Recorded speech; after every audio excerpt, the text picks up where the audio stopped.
No, you don't. If you've not been through the Fortified certified training, or even if you're not certified, if you're not read through that and gone through that information, it's not what you think it is. You can't know something without having investigated it or studied it. Or their roof is more than 15 years old and it is not Fortified certified, they will no longer insure your roof. But let's just say that some homeowner is watching this video, or a roofer is watching or listening to this podcast as well. Besides less coverage, in your experience, what have you seen are the other downsides of a cheap policy or a cheap insurance? They take that stuff serious. And it's a third-party inspector that doesn't work for your company. In Georgia, there's no certified Fortified inspectors. They come from Alabama typically, or Tennessee. They're climbing on your roof.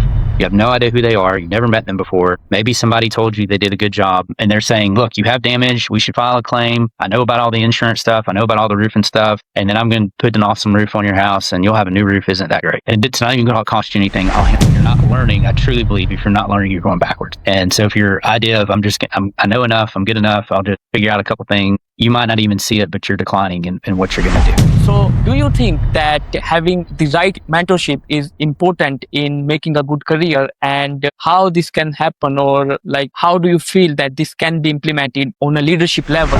So do you believe that the researches that are done these days are being done in order to shape opinions about products so that these researches can be used later on to sell products? Absolutely. I believe there's bias. And people could say I'm wrong. I'm going to say something right now that I've said to people privately. If you take a 3-tab shingle, it's not going to perform the same way as an architectural shingle. If you take a standard architectural, it's not going to perform the same way as a high-end architectural or a designer or a premium. So people, like for example, on my roof, I have what I believe was one of the best shingles ever made. They don't make it anymore. I have Glenwood on my roof. They're definitely, Heritage wasn't that great of a product. They've definitely stepped it up, and the products they put out, they aren't just smoke and mirrors. I've got my hands on this stuff. It is good stuff. If you could subtract one thing from the roofing industry, what would it be? What is the one thing that you feel roofers think that they need more of, but in reality, they need less of it? Welcome to the latest episode of Season 2 of the Roofing Millionaires Podcast, the only roofing podcast where we don't promote anyone and we don't sell you anything. In this episode, we are sitting down with Brandon Ford, who was previously associated with Retro Roofers, and now he's planning to launch his own company, Brave Roofing. We talk about professionalism and accountability in the roofing industry, whether the contractors should be licensed or not, and why homeowners are left carrying too much burden after a job is done. Brandon also shares his perspective on FORTIFIED, the research that is being done in the industry on different roofing products, and why roofers need to learn their craft before searching for an easy button. Do like and subscribe to our YouTube channel if you want us to keep having conversations like this on the show, and leave us a 5-star review on Apple Podcasts as well. Let's dive in. You just mentioned that there is a need of training and education in the industry. Everyone comes here and they have a pretty much like same opinion about this problem. But the issue is that no one knows, or that I feel no one knows how this could be implemented. Like there are people who are selling trainings online, who are doing different things, but the issue is persistent and it is not going anywhere. So what is the issue? Like you just mentioned that the rules need to be followed, but the rules need to be known as well before they are followed. Because if someone does not know the rule, they can't follow them. So how can people or roofers be like aware about all these things, the codes and the issues, and how they need to operate? Sure. So I think a couple things. One is, for example, in some states like Georgia, there are decent rules in place, but they don't mean anything if there's no enforcement. So if there's no repercussions for doing anything wrong, people are always going to find a way. There's always going to be the bad apples, if you will, that want to get around doing something right or try to find a way out of following what they're supposed to do. And I get that. But if there was some sort of barrier to, hey, you shouldn't do this thing, and if you do this thing, you're going to have this happen to you, and it be consistent, I think that would stop some of it. It would at least make people think twice, at least have a different conversation. But right now, there's no one has any sort of fear of anything ever happening to them that owns a roofing company or that works for a roofing company or that is a sales rep. And so enforcement helps a little bit, but that's not something roofers can do. That's something the state has to determine if they're going to do or not. So I think when you have good competition and you do good work and you do a good job of marketing and educating every homeowner that you talk to, and you raise the standard. And one thing that I've seen roofing companies do is they put out a video or they put out information to the homeowner that says, look, whether you choose to use this or not, here's some things to look out for. Here's some things to ask your contractor. Here's things that you need to be aware of. And then even if you don't hire us, at least you have this information to make a good informed decision. And those things help at the very small level. There is an organization called Brelli, and they recently purchased or merged with BEI, Better Building Expert Institute. Matt Mulholland helped start that with Jonathan Tilgham and Matt Danskin, and Tobias Patch is a part of the leadership in that. And so I've been through that course, and I know that people talk about, well, it's just a certification. It doesn't mean anything, or all these different things. But I've been through a lot of courses in roofing. I've seen, different trainings throughout my career, and it's one of the best, most thorough that I've seen, and it's legitimate. It may not mean that hey, I've got this badge and all of a sudden you have to do what I say, or you have to just take me at a different level. But it's a third party that verifies what you do. And to go through some of their training and certification, it's serious. To be an asphalt shingle forensic inspector, for example, you've got to go through hours. You got to go through multiple courses and hours of training and education. And you can go back through and relearn it. But I think it's over 400 questions that you have to be able to go through and answer. And some of them are easy and basic, and some of them are more difficult. And some of these you're like, man, I didn't know that, or I don't agree with that. Let me go research that. Oh, that actually is correct. And so it's good to be professional at what you do. And I think a lot of roofing contractors, we talk about professionalism. We want to be experts. We want to be professional. We want to be good. And part of that, being professional, is knowing about your trade, taking courses, learning different things in life about roofing that make you better, that set you apart, but also set you apart for your homeowner. So that if you take the mindset that you're not doing this just for yourself or just to make an extra dollar, that you're doing this to better the industry, to better the homeowner or customer experience, you take a different mindset, and people see that. They connect with that, and that does help. So if more people did that sort of training and that sort of certification, it would raise the standard without any sort of government regulation. It would just be economic competition, raising the standard of being good at what you do, and people not settling for so little that sometimes they settle for now because they don't know any better. No one's walked in their door to tell them any differently. It's tough financially for people right now. And sometimes people just want the lowest price, and because that's the way money is, that's the way finances are for some people in their household. It's tough, and we get that. But I heard a statistic that 80% in the Better Business Bureau, 80% of all service industry complaints are when the people chose the lowest price estimate. So when people are choosing the lowest price estimate, they're getting the majority of the complaints, probably because those people are so desperate for business, or they're cutting corners. They're cheating the homeowner because they still have to make a certain amount of money to operate as a business, but the homeowner never knows it, or don't think about it, or they don't know any better. And so some of that's just trying to understand, look, there's roofing prices all over the place, but make sure you're asking the right questions. And things in roofing, such as warranties, matter. Warranties matter for homeowners. They protect them in a way that the other things cannot. It doesn't matter like you're buying. I went to this store the other day and bought a small thing that cost like $50. I don't remember what it was, something electronic. And they wanted to know if I wanted to spend an extra $20 for the 2-year warranty. And I said, no. I mean, if it breaks, it's $50. I'm just going to rebuy it again. Well, on your roof, you've got a $30,000 roof. And for an extra $500, you can have a warranty that's backed by the manufacturer. There's real value to that in the terms of what coverage and what protection you have as a homeowner. So that's an extreme example, but warranties matter in roofing, and they protect people in ways that contractors cannot, especially because so many different contractors go out of business. There are so many different roofing contractors right now. So it's a problem. There's a lot of young people in this industry. There's a lot of people who haven't been here very long. There's a lack of any kind of standardized training or education or certification. And then there's people who just don't care. They just want to I just want to make money, and I don't care about being good. I don't care about being the best. we put on pretty shingles, and so we're good. And I talk a good game, so I'm good. So you have to get people to care more. There has to be some sort of barriers and guidelines to go by, and you have to have people in the industry who are collectively demanding that more of themselves and more of their comrades, if you will, in the industry, their friends, their people that they compete against. So if you go out there and you say, hey, if you're going to use somebody else, you use it to, you don't use it here.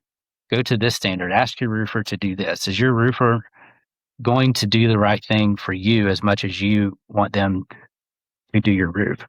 And they got your claim approved, right? You feel loyal to them. You feel like you owe them something. You don't owe them anything. It's your house. They owe you to do a really good job on the roof. They owe you to tell you what they're going to do, the materials and products they're going to use, the warranty they're going to use, the protection you're going to have. They owe that to you. It's not, you shouldn't sign a contract with somebody just because they got your roof approved. That's just part of it. They're not going to live in your house. They're not going to pay your bills. They may not even be there if something were to happen. So make sure you hire a roofer who's going to do the best roof for you, protect your house the best, because that's more than likely your biggest asset. It's where you spend the most time. Do what's right for you and your family first, irregardless of who got your roof approved or who met the adjuster. I have a question here, and before I come to like what the states are doing in order to filter the industry, like you talk about holding roofers accountable, and you just mentioned as well that it's your house and you have to live there, so you have to care about the contractor who is doing your roof. But the problem with that, Brandon, is that if I am paying you to do the honest job or to the fair work, I would say, and at the same time, I have to worry and I have to know so much about building codes. Like I have to memorize these things so that I can filter a roofer who is going to work on my roof. Is that fair for the homeowner? Because at the end of the day, the consumer, they are like scared and they have to gain so much knowledge, which is, I would say, irrelevant for them, because it is a roofer's duty to know all of these things and provide them a better service. But now we are at a point that you are saying that the homeowners should know these things, or I am getting like a picture of this like this, that this is the point where we expect the homeowners to ask the right questions from the roofers so that they can filter that if I am going to work with the right person or not. And in order to do that, the homeowners now have to know about the codes, now have to know about the standards, now have to know about the insurance, and there are a lot of things that the homeowners have to memorize. Is it fair for the person who is the consumer? I love that question, Mohammed. I think that's a great point, and it's tough. It's a tough thing to try to figure out, and what is the right best thing to do. So I'll give you a couple examples. If you cut hair, somebody in the state of Georgia, if you want to have a salon or cut somebody's hair, you have to have a license or certification to cut hair.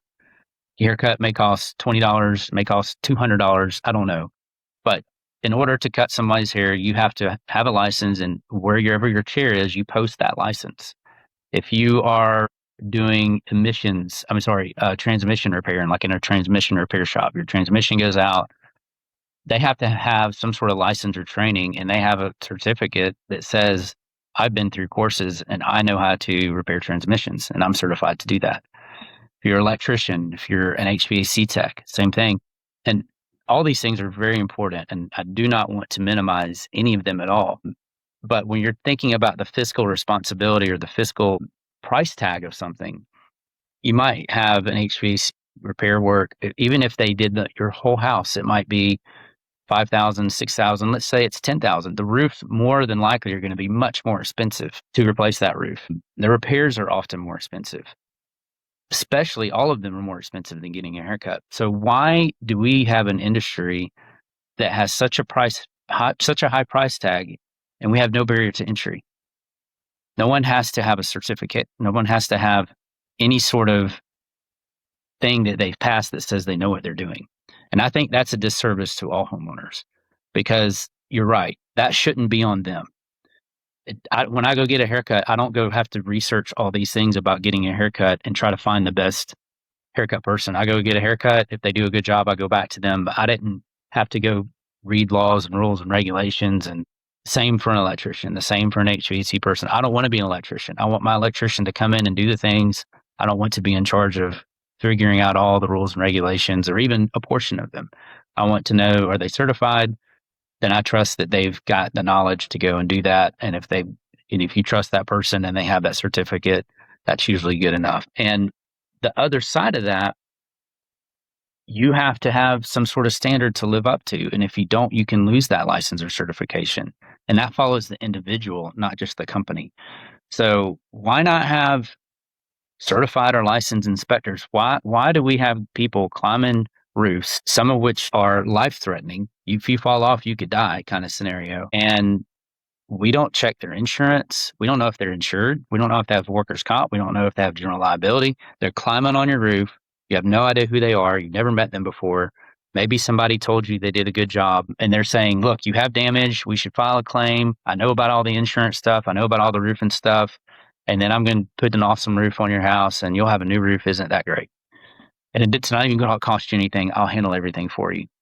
But if you Google that person, more than likely there's no database. There's nothing you can go see. What do they actually know and how do they figure that out? And unfortunately, some of that is on the homeowner because no one else is doing it. How else are they going to try to figure that out? So I feel like I've had these conversations with other roofers, with contractors, with homeowners, with even some politicians who are interested in making a difference. And I feel like the homeowner, and I've told them every single time, I'm a roofer, but I'm a homeowner first. At some point, I won't be a roofer anymore, but I'm still going to be a homeowner. My family lives in a home, that we have together. I have many friends that have a home. They're not roofers. So I want things to be better for homeowners because right now the homeowners are the ones that are least protected. They have to know all these things about insurance if they file a claim because the contractor is not allowed to give them advice, or they have to hire a PA, or there's so much burden on them to go through this complicated process and even not allowed to have help in certain scenarios. And that's the issue. Me, if I'm a homeowner, I should be able to have an insurance policy. I should be able to hire somebody and they've already been certified. There's already been some sort of thing that says this person coming in my house, they know what they're doing and they have something to lose if they don't. It's important that people have something to lose because You're right about that brings in accountability. Accountability is very important. I don't know why we are in an industry that's so afraid of accountability. Accountability builds trust. It raises the standard. And most people who do good work, they embrace accountability. They want to be transparent and those kind of things. Okay.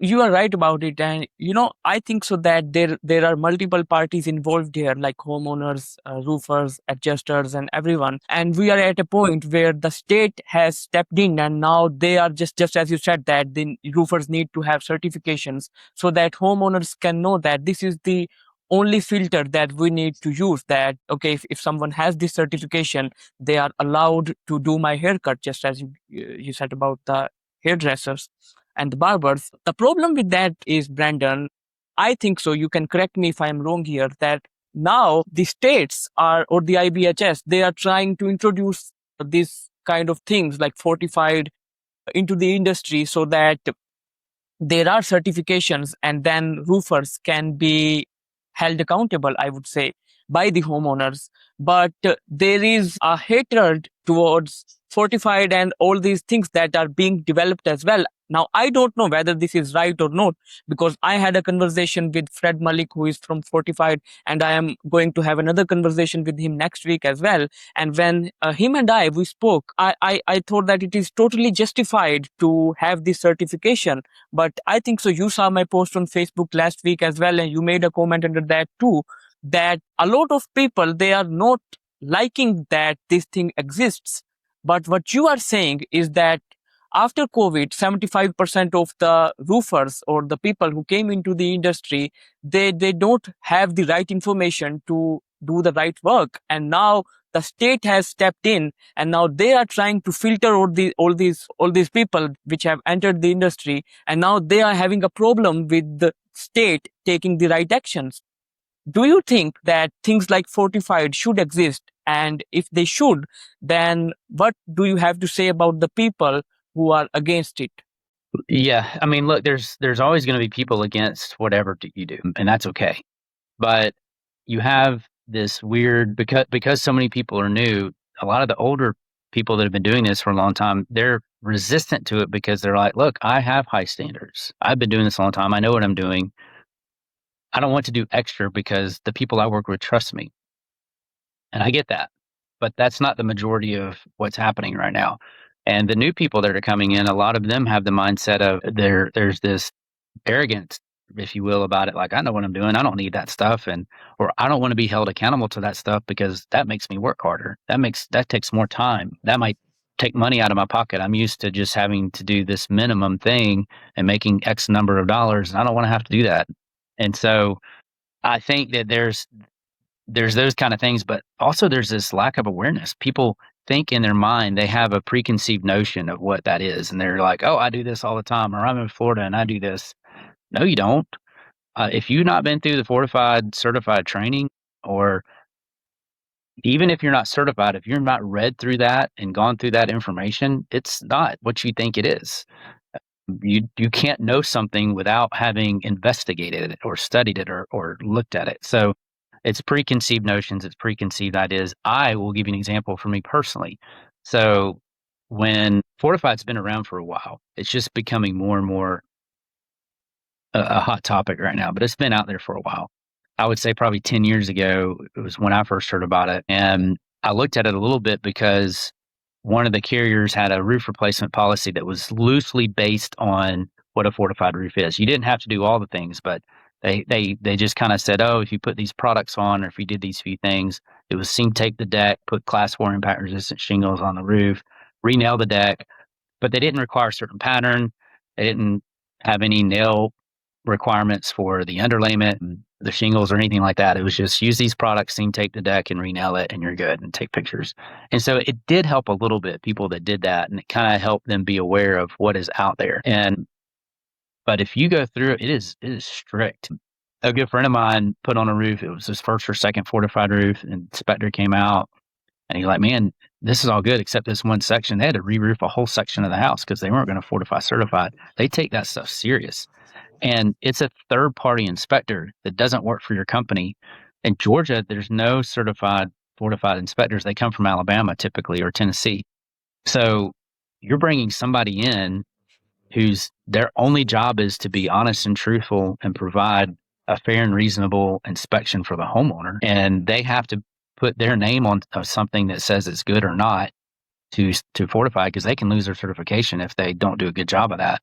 But they educate the roofer. They work along the roofer. They educate the homeowner if they want to be educated about the process. They inspect it thoroughly during and after through different methods. There's no other thing out there that has a third-party independent inspector that's heavily involved in the roofing process. So that, number one, is pretty cool because that gives credibility to what the roofer does, but it makes the homeowner feel safe, makes the homeowner aware that, hey, even if I have this roofer here, there's somebody else saying that this is done the right way, and they're putting their stamp of approval on it. And it's not easy to become a fortified inspector. You can't just go, oh, I've did 2 fortified roofs, or I worked in areas where there's really strict rules. They don't care. You have to, there's a process, there's time. You have to have the right training, education, and you have to be able to show that you're very adept at being able to be an inspector. And so that's one thing that Fortified does that nothing else does in our industry. And the standards are higher than anything else. They're not the same as Florida or California or any other state. They're higher. Now, you can have things that you do that are base level fortified, but they've changed the nail patterns in the last year, and it's a lot to take in. It's a lot to know about. And these roofs are really done well. What I don't know, what my question is, because you're basically, when you seal that deck, I mean, there's nothing except for where you have ventilation. There's nothing getting in and out of that deck from inside or outside that house. So does that suffocate the shingles over time? I don't know. But does it make it hotter? Does it change or affect the insulation or R value or what's happening inside the house? Does is moisture different because of the way everything is sealed? I don't know the answer to those things. I would like to learn that, but it could have potentially downside to some degree, but bringing that in and having an elite standard. I don't think every roof needs to be fortified. I mean, that's an elite standard, but that standard that's out there is great for homeowners. In Georgia, it's not required. You don't, unless you have one certain insurance company, you're not getting any discount for it on your insurance. And there may be a second one that's about to come out with something, but I've talked to homeowners in Georgia that still do it because they're like, I don't want to worry about this ever again. I want to know that this is done the best possible way, that it's been verified by a third party. I'm going to live in this house. I'm going to own this house until I'm not here anymore. And it's peace of mind, right? So there's no better peace of mind than a fortified roof for homeowners. And a lot of times we as roofers get caught up in, this is what I want to do. I want to do this because this is my time, or this is my way, or this is what I'm used to, or I don't want to go out my comfort zone. I mean, I got news for you. We're in the service industry, and it's not about you. This is about your customers, your clients, the people. It's about doing better for them. And when you do better for them, your company will also see the benefit and reward of that. But if you make everything about you first, you're going to be unhappy about stuff. Cool. And speaking of enforcement for all these things, in 5 years from now or 10 years, when Fortified or some other certifications like these have created a demand in the homeowners about these certifications, do you see that these things will become mandatory for a roof in the future? I don't know if they'll be mandatory. I mean, that's tough to say. I mean, I think that there's some that are strongly encouraged. For example, I know I have a friend that's a roofer in North Carolina. It's either North Carolina or Virginia. I forget which, but this is the point of the matter is there's a state in which State Farm has told everybody that they insure in that state, if their roof is more than 15 years old and it is not fortified certified, they will no longer insure your roof. So they're not mandating it or enforcing it, but they're saying if you don't do this, our company will not insure you anymore. Or you might not get as good of insurance from other things. I know in South Alabama, in certain areas, different municipalities will give you money towards a fortified roof. I have a friend that's a real estate agent in South Alabama, and he says a very high percentage of homes now are getting re-roofed because they're not fortified certified, and they're not required to be or mandated. But if you're buying a home down there, the people who are buying the home want them to be because they're so aware of it. So the market and the economy of the market is dictating that happen. And I think that there's more value in that. I think that's what we want. We live in a free country. We have freedom to choose and rights to do things. And people don't want to lose their freedom on being able to choose things and make choices on things. But the more that this is out there, the more people are aware of it.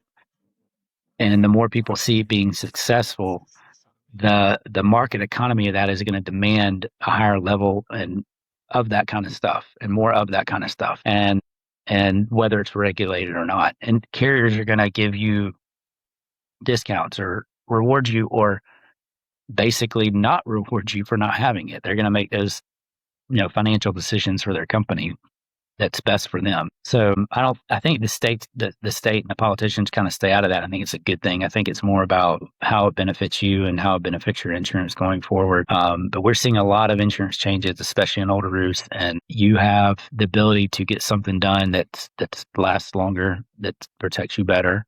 And, that's your decision to make. It's a great thing for homeowners to be able to have the option to do that. Okay.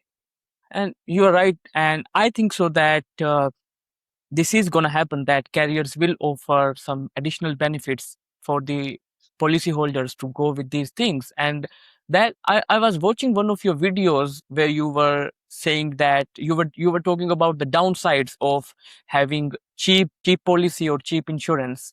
So one of the major downsides is that you get less coverage. But let's just say that some homeowner is watching this video, or a roofer is watching or listening to this podcast as well. Besides less coverage, in your experience, what have you seen are the other downsides of a cheap policy or a cheap insurance? Yeah, that's a big thing. The same thing that we talked about with a lot of new faces, new people being in roofing. There are also a lot of new faces in insurance for different reasons and different changes.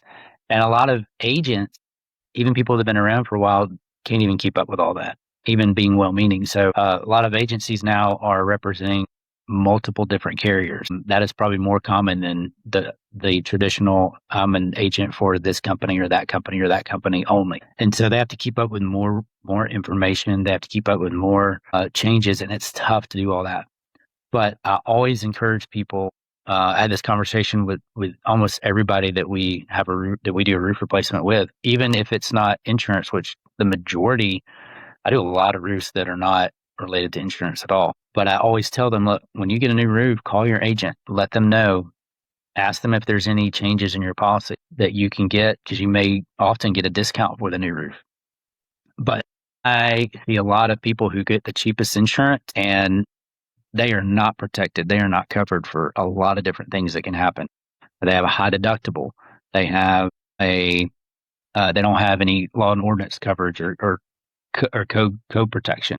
They don't have, they have an actual cash value policy only, which if you want to get that type of insurance, that is totally fine, but at least know that that's what you're choosing to do.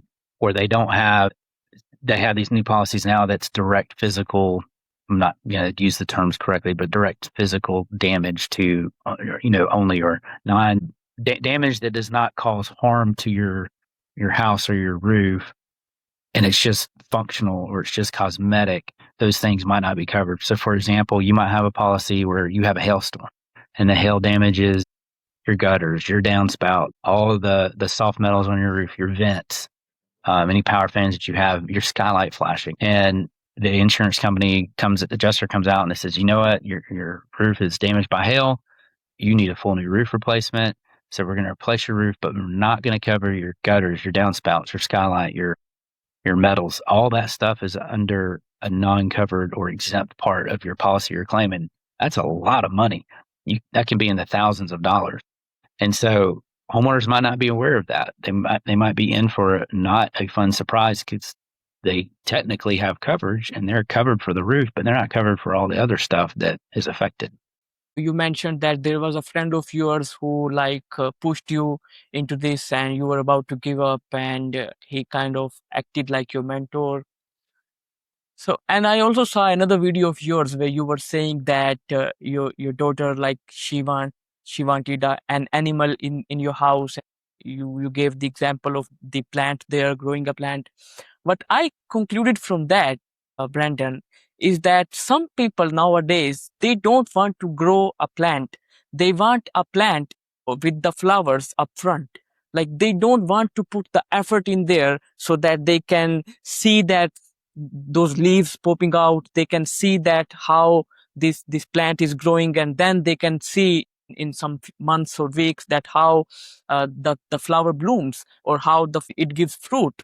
So now some people want the flower or the fruit directly, and that is the issue, I think. So that gets reflected in the business side of things as well, that you have a problem with your behavior as a generation or as humans these days. And when you do business, no matter what business is it, even if it's not roofing, it gets reflected in there. The reason I'm trying to bring this is that, do you feel that having a right mentor is important in order to have a good career? Because what I feel is that when you don't have this thing, like 20 years ago, what was normal is that someone would work 5 or 10 years for a company, and then they would transition into owning their own business or doing something of their own, because now they have their core values or fundamentals so infused into their personality that now they know that what is right and what is wrong for me, or what is my path. But these days, 6 months into the job, everyone wants to start their own business. So do you think that having the right mentorship is important in making a good career, and how this can happen, or like how do you feel that this can be implemented on a leadership level, because you are the leaders, and how you can make the upcoming generation aware about this? Yeah, I think it's super important. If you listen to a lot of successful people, not just in roofing, but in any industry, you will hear a consistent theme. And that theme is, I either had a mentor or I had people that were friends that were close to me that that I helped them and they helped me, and we had a way to communicate with each other and learn from each other, because you can learn. I mean, it's great. It's done so many different things, but the danger to me might be a little bit different than some people think. There is value in doing the work. There's value in learning how to do something. There's value in struggling, just like the plant growth. And you can't get that struggle value when you're just pressing a button, and you don't always learn it. So it makes things more efficient. It can do a lot of wonderful things for you. But some people's mindset, there was an old commercial, I think it was Staples had this commercial, and it had a button, and the button, you had to you press the easy button. And there was a joke about, I just want to press the easy button. Now the easy button is here for a lot of people, and they're just tap, tap, tap, tap, tap, tap, tapping the easy button. And the that's great. It may save time. It may get you the result that you need in that moment. But when the depth of the learning curve, when that gets changed and there's no depth to your learning, there's no, just like a plant grows and it puts in roots, there's no roots to that plant or that tree. That plant or tree is going to, when trouble comes, when strife comes, when challenges come, it's going to die. It's going to easily fold. It's not going to know what to do because it never had depth. Their learning never built roots. And I think people, and just so much, even people my age, it doesn't matter what age they are, they're like, hey, I did this thing. I went through this thing and I did it and it's done and I checked it off my list. But the mentality of the value of the process of learning and going through something has been lost for a lot of people. And so when you are able to talk to a mentor, when you're able to talk to other people in the industry, I seek them out. I seek them out because I know that I can't be the best version of myself. I can't be the best owner. I can't be the best leader. I can't be the best person for the clients without having relationships with other people and us talking and going through things, and without learning, without going through education. If you're not learning, I truly believe if you're not learning, you're going backwards. And so if your idea of I know enough, I'm good enough, I'll just figure out a couple things, you might not even see it, but you're declining in what you're going to do, because the industry is going like this, whether you're on that incline or not.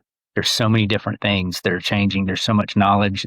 There's product, there's a process, there's loads of things that are changing. Our industry, our roofing industry, is vastly different than it was 5 years ago. If you're not paying attention to it and you're not learning, you're going to be irrelevant in a short amount of time. So there's two things. One is you gotta stay relevant. You gotta grow with the times and the things that are happening. And then you have to be able to bounce things off people. AI is not going to be able to give you all the things that you need to be successful. Humans are going to be able to do that, but AI is not there. Okay.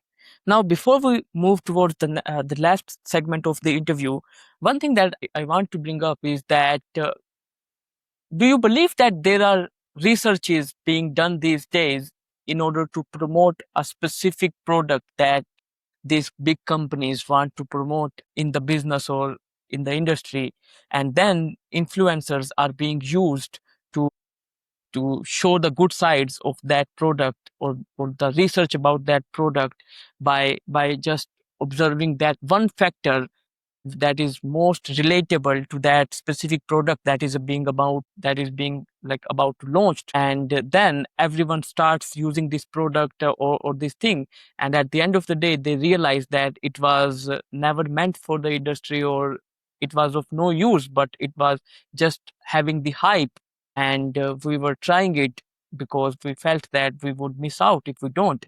So do you think that, because you are a man of stats, you learn about the stats, you know the stats, so do you believe that the researches that are done these days are being done in order to shape opinions about products, so that these researches can be used later on to sell products?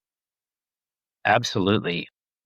I believe that there's bias, and people could say I'm wrong. I'm going to say something right now that I've said to people privately.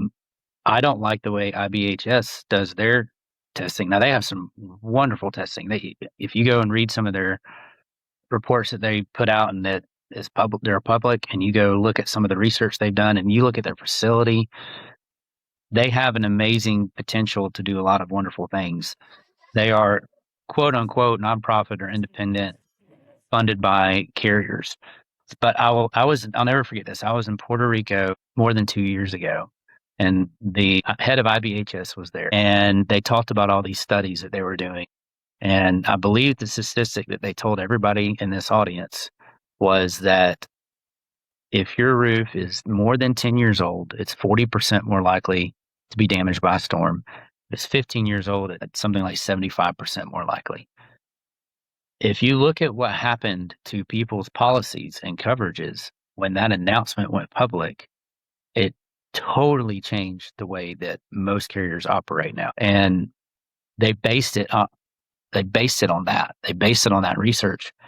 The issue with that research is a couple of different things. One is they were sitting in a room with GAF contractors, master elite contractors, and GAF has a product that has an unlimited win rate, and their unlimited win rating is for 15 years. So GAF, the people who make the product, put on their warranties and on their paper, hey, our shingles aren't going to change for 15 years. They're going to have they're going to perform at the same rate from day one to year 15. And then they may depreciate after that in terms of what they're able to do. And other carriers other manufacturers have similar type things. So why is IBHS saying all shingles change at 10 years when the manufacturers are saying, hey, you're good for 15? So they don't add up. They don't make sense. And the other part of that IBHS study is they didn't differentiate between different lines of products. They just tested shingles, right? Well, not all shingles are the same. And I know carriers don't have a way to figure out all products and all lines of shingles. But if you take a 3-tab shingle, it's not going to perform the same way as an architectural shingle. If you take a standard architectural, it's not going to perform the same way as a high-end architectural or a designer or a premium. So people, like, for example, on my roof, I have what I believe was one of the best shingles ever made. They don't make it anymore. I have Glenwood on my roof, and that was installed in 2018. I'm going to be treated the same at year 10 by the carrier that I have as somebody who has a 3-tab roof. But my roof, I can promise you, is going to vastly outperform. I'm not worried about it. It's built like a tank. My roof is going to outperform any 3-tab roof or architectural shingle roof out there. So I get why they do that, because they put all this stuff in a bucket, but they put it in a bucket and they drop it to the bottom. And then the homeowners are the ones that suffer from that. So I think my point in saying all that is the research bent. Yeah, the research, in my opinion, was bent for the carriers. Absolutely. It gave them a get out of jail free card to say, hey, roofs stink. After 10 years, they're terrible. After 15, they're really terrible. So we're going to change the way nationally across the board that we have policies and coverages for people. And that makes us a lot more money. So that comes across to me as it was not genuine. I've tried to get into IBHS to go tour their facility. I haven't been allowed in yet. Hopefully one day I will be, but I challenge roofers to talk about these things and ask their manufacturers these questions. Ask IBHS. I mean, just because you're told something, go do your own research. Go buy the shingle, go put it on a doghouse or a shed in behind your company building or office or behind your house, and get your hands on the shingle, do your own study, do your own test. Look at people who are not paid. There's plenty of people out there nowadays doing research and studies who are not paid by a certain company or not representing a company, just trying to get honest, good information out there, asking the tough questions. Pay attention to those people, because they are doing things that are not related to a paycheck. Look, sometimes people are hired to be a part of a company, and it's an awesome thing. It's not all bad. I fully support when those kind of things can happen, and the goal is to add value for contractors, add value for homeowners, to raise the standard or raise the bar of what's going on. So I think we're too quick to call people sellouts, but we're too slow to ask the tough, hard questions when we see, they're trusted, or, well, they said this, so it has to be true. Question everything. Look at all the stuff. Look at the facts. Look at the data. Ask people around you those questions. Ask the manufacturer. Ask GAF, why does your shingle say it's good for 15 years and IBHS say it's only good, it's 40% worse after year 10? ask them that question. Ask IBHS to test the shingles appropriately and categorize them and show real true data, not just put them all in a bucket and say, here it is, and here's the lowest minimal standard. So I'm highly suspicious of that study. And the only people that benefited from it were the carrier. No one else benefited from that study being released in that way. So you asked about the carriers as well. Maybe, I just had this feeling I didn't like the way that it was marketed, but I didn't like the EuroShield thing, and it didn't do that well. So I felt like people were just paid to market and advertise EuroShield, and that's kind of what happened. So with Adam Bensman going to TAMCO, look, Adam's at the age where I can't believe he did all the stuff on his own, essentially, for so long. Adam does a great job for people in our industry. I don't know him personally. I've actually never met him, so I've never purchased anything from him. So this is just me having been in the industry a long time and knowing a lot of people. I can't tell you how many people have come up to me and said, I've watched every video he's ever made. And, I pay attention to that because here's a guy that doesn't know people, but making an impact in lives and people he doesn't know. And everyone that I know that knows him talks about how genuine he is and how intentional he is and how he wants to make a difference and wants these things to be better. TAMCO had a training issue. GAF has really good training. Other carriers, kind of varying levels. TAMCO didn't have the kind of contractor education and training. And they said a few years ago, we want to be the best. They came out with Titan. They came out with Storm Fighter Flex. Those both won awards. And they came out with this Hellguard shingle. I haven't had my hands on it, so I don't have an opinion on it yet. But they're definitely, Heritage wasn't that great of a product. They've definitely stepped it up and the products they put out. They aren't just smoke and mirrors. I've got my hands on this stuff. It is good stuff. They're definitely not the old TAMCO. And they said, we want to be better in the products. And they said, we want to be better for our contractors. So then Adam Bensman joined the team. And look, when you get to a certain age and you want to have you have goals to make an impact in people's life, you need help. You can't do all that by yourself. And so now he has a big company and he can help more people. And his values align with them and theirs with his. I'm rooting for it. I think it's going to be good for not only TAMCO, good for Adam, but good for the industry. And so I'm hoping that works out. And I know there's a lot of people that are fussing about it, but you know what? Look at his track record. That's what I tell people. Look at people's track record. He's got a very clean track record, and he's got a track record of doing a lot of good things for a lot of good people. And he's a very trusted person in this industry. Trust that. Trust that the guy who's been doing that for 20 years didn't all of a sudden become a sellout. Trust that he's doing that for the right best reasons for himself, for his family, and for making a bigger, wider difference for you, because that's his history. We often just go to the negative without even considering the positive. There's a lot of positive to consider before you start being judgmental and stuff like that. So Adam probably won't see this, but if you do, I'm rooting for you, and someday I'll meet you, hopefully. So hopefully that answers your question. That does. And thank you so much for giving such a detailed answer. So as we are moving towards the last portion of this interview, I just have a few rapid fire questions for you. So the first one is that if you could subtract one thing from the roofing industry, what would it be? Could you repeat the question, please? Yes. If you could subtract one thing from the roofing industry, what would it be? Subtract one thing from the roofing industry. Man, that's a good question. I would subtract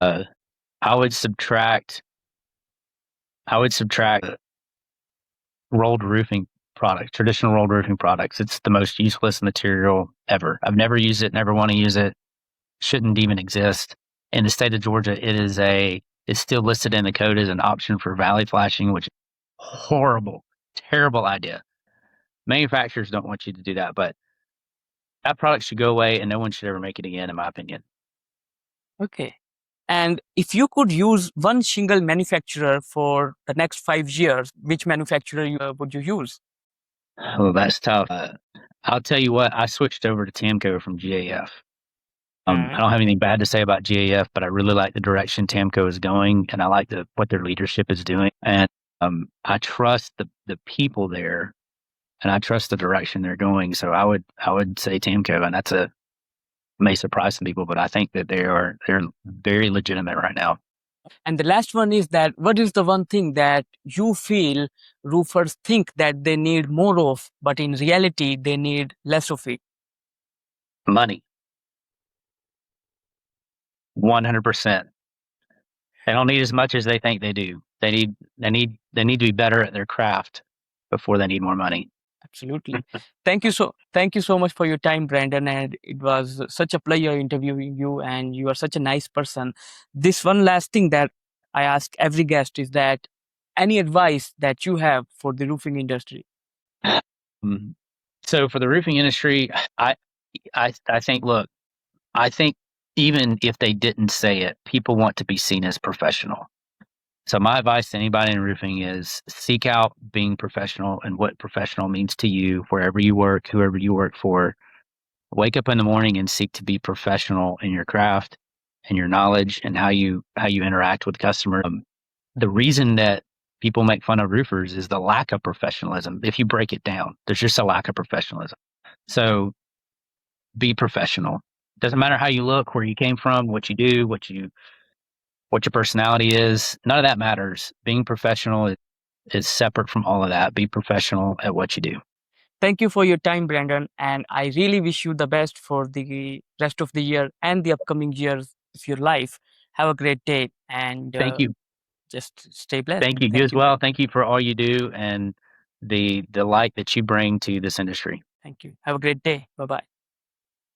All right. Bye.